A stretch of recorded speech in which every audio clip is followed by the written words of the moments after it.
Hey, I wanted to come and talk about another unpopular topic today. Woo! I wanted to talk about suffering.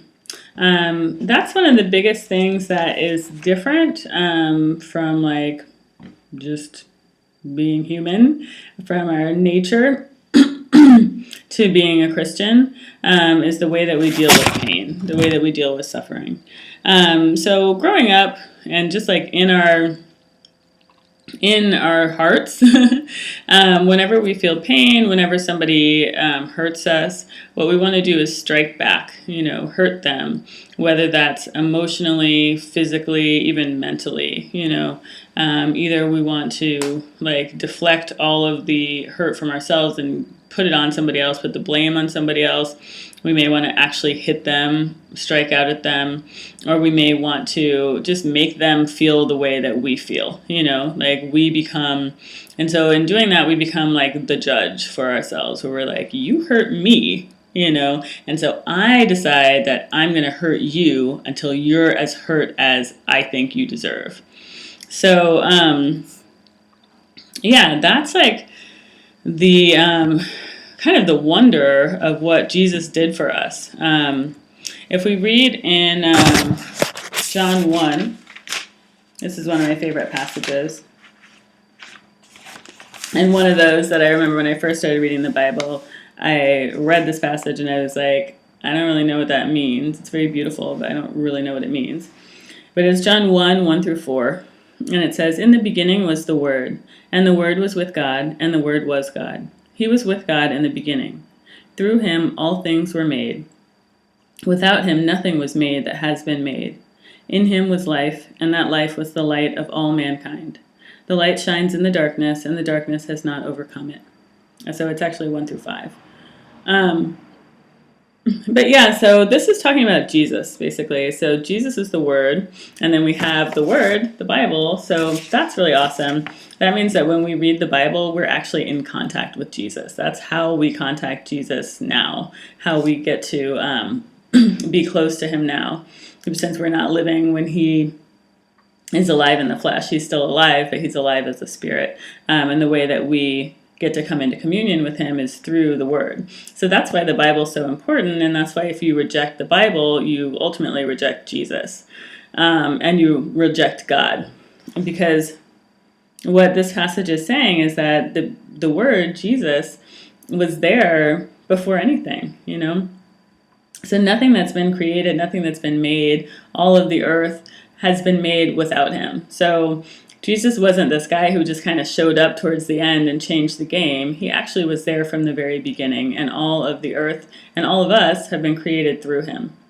So when we understand that, it makes his crucifixion that much more powerful, and it makes us understand his sacrifice a little more. Because so this is our creator. It's not just someone who decided to die for us. This is our creator who came to earth and died for us, died for our sin, like while we were kicking him and spitting in his face and just sinning against him wildly. He died. He was willing to die for us even then. And he didn't die like a quick death. He died a death that was full of suffering, was full of pain. And during that suffering, he didn't complain, So if we read about Jesus on the cross,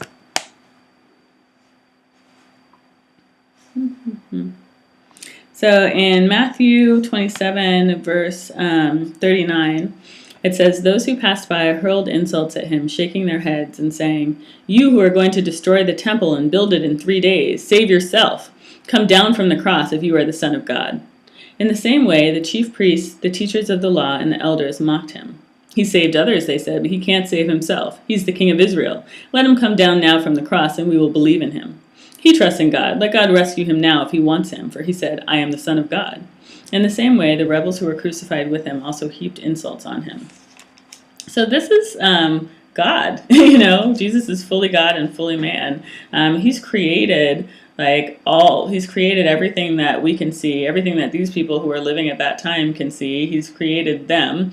He is the power that allows them to keep breathing while they're hurling insults at him. And he's willing to humbly just take it all, in order to pay for our sin. So this is the passage that's also really awesome. Oh, actually, that's in Luke. So in Matthew 27:50, it says, "And when Jesus had cried out again in a loud voice, he gave up his spirit." But in Luke, the account of the crucifixion says,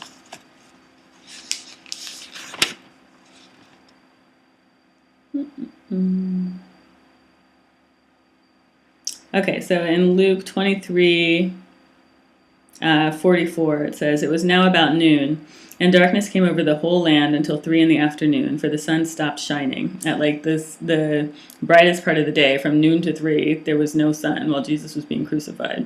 So people knew something was up. "And the curtain of the temple was torn in two. Jesus called out with a loud voice, 'Father, into your hands I commit my spirit.' When he had said this, he breathed his last." So this is awesome. This kind of illustrates for us what it looks like to die to yourself. In Luke 9, which we talked about in the discipleship study, Luke 9:23, it says, "Then Jesus said to them all, 'Whoever wants to be my disciple must deny themselves and take up their cross daily and follow me. For whoever wants to save their life will lose it, but whoever loses their life for me will save it. What good is it for someone to gain the whole world and yet lose or forfeit their very self?'"